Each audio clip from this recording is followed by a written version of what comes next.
Bonjour Jimmy Duté. Bonjour. On parle avec vous de la présidentielle et du vote aux États-Unis qui a lieu, je le rappelle, le 5 novembre.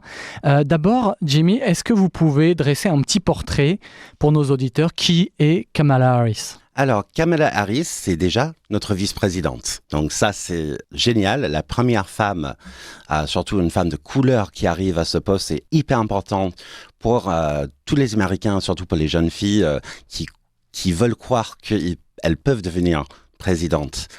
De background un peu sur son métier, elle était ancienne procureure de l'État de la Californie, donc où elle a fait beaucoup de changements, notamment à la justice pénale, en faisant d'abord, elle avait une main assez forte sur tout ce qui était criminalité, mais elle a évolué avec les attitudes et avec les idées actuelles quant aux drogues et tout ça. Mais notamment, elle a eu un impact énorme sur le truancy. Donc, ce que c'est quand les enfants ne vont pas à l'école. Donc, en fait, elle a complètement changé la politique pour assurer que les enfants aillent à l'école. Après, elle est devenue candidate pour la présidentielle. Je crois que c'était en 2008-2016. Et maintenant, elle est notre vice-présidente et on la soutient 100%. Vous représentez évidemment les démocrates en Nouvelle-Aquitaine. Si on regarde un petit peu son programme sur les grands thèmes américains de cette campagne, Jimmy, le premier thème, c'est le pouvoir d'achat, un peu comme en France au final, l'inflation. Les Américains ont l'impression d'avoir de plus en plus de mal à nouer les deux bouts à la fin du mois, un petit peu comme en France. Déjà, qu'est-ce que Kamala Harris, là-dessus, elle peut proposer? Déjà, il faut se rappeler quand même que l'inflation maintenant, c'est à presque 2%. Avec tout ce que Biden et Harris ont fait ces derniers temps.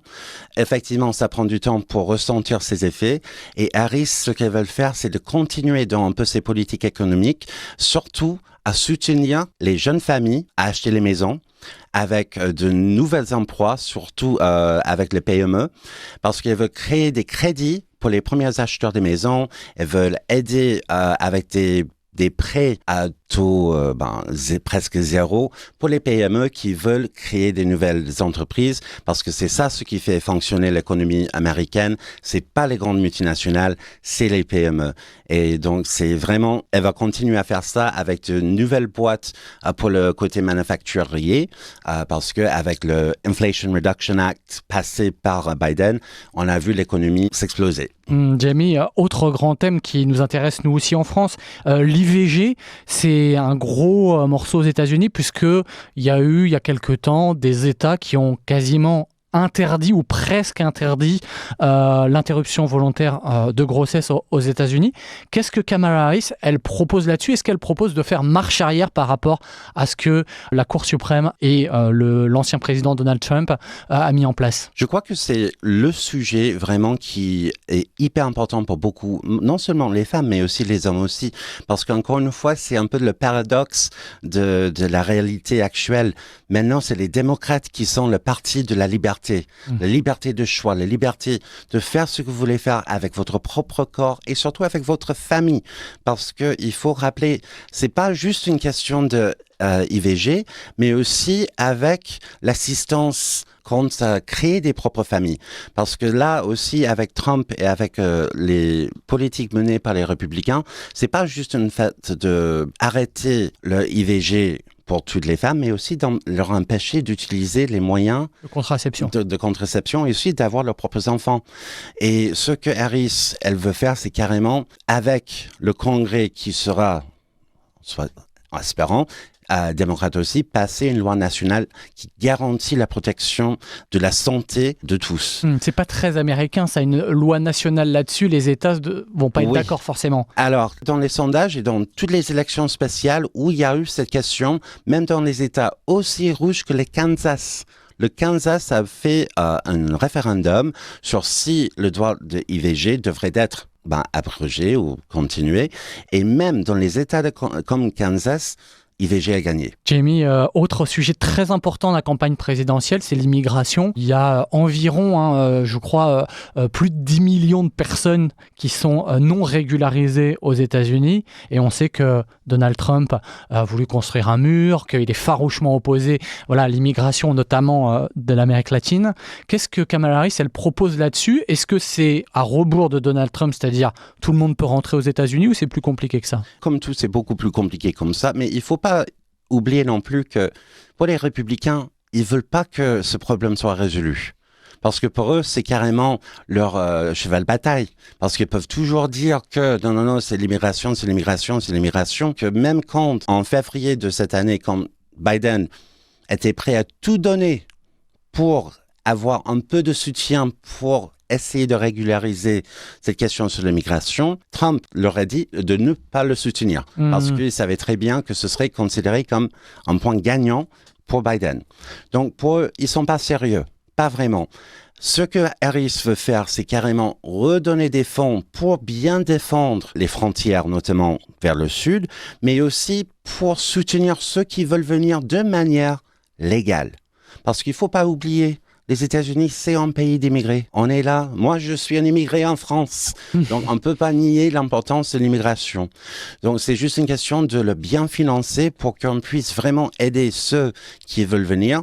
Et surtout, pourquoi autant? C'est parce que l'économie américaine actuellement est un grand boom. Et donc, ils savent très bien qu'il y a des boulots à faire. Et on accepte toujours les gens qui veulent travailler et soutenir les idéaux américains. Jamie Duthie, vous qui représentez le Parti démocrate, il y a une préoccupation importante, c'est que aux États-Unis, on arrive à savoir quel est le vote latino, à peu près les tendances, quel est le vote qu'on dit noir, le vote noir aussi, le vote des Américains noirs. Justement, là-dessus, on voit que le vote n'est pas acquis à Kamala Harris, qu'il y a beaucoup de, notamment de jeunes personnes noires américaines qui se dirigent vers Donald Trump. Est-ce que vous pensez que le vote noir Kamala Harris va le remporter pour ces élections? Il faut jamais écouter les sondages. Parce qu'en fait, en ce moment, surtout parce que les républicains savent qu'il y a un peu de danger. Donc, qu'est-ce qu'ils sont en train de faire? C'est carrément publier des sondages pour caresser dans le bon sens du poil à M. Trump, là, qui est un peu sensible quand il s'agit de son image. Et en plus, ce qu'il faut se rappeler, c'est qu'il y avait une énorme explosion de nouveaux voteurs qui viennent de s'enregistrer cette année, notamment des femmes. Et je crois que ça va être les femmes qui seront la vague qui va remporter pour Harris.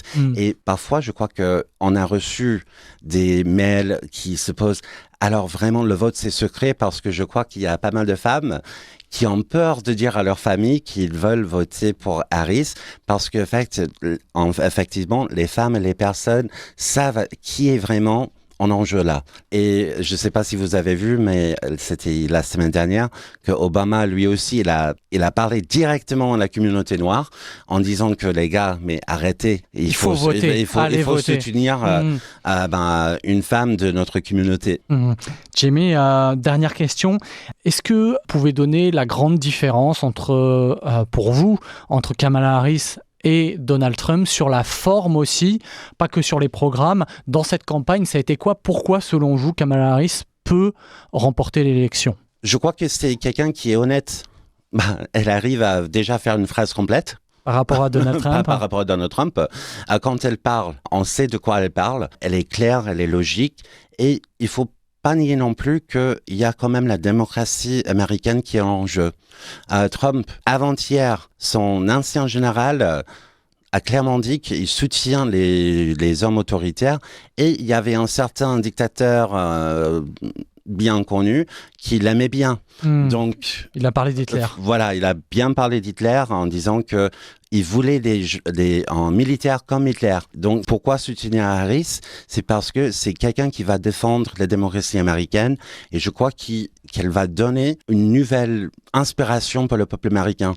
Parce que vous imaginez bien, la première présidente indienne noire. Donc ça, c'est vraiment une image qui fait des rêves, qui vraiment, c'est une inspiration. Et faire le tour du monde si Kamala Harris est élue donc le 5 novembre aux États-Unis. Merci beaucoup, Jamie Duthie, d'avoir été avec nous. Merci beaucoup. Je rappelle que vous êtes le chef des démocrates ici en Nouvelle-Aquitaine. Merci beaucoup.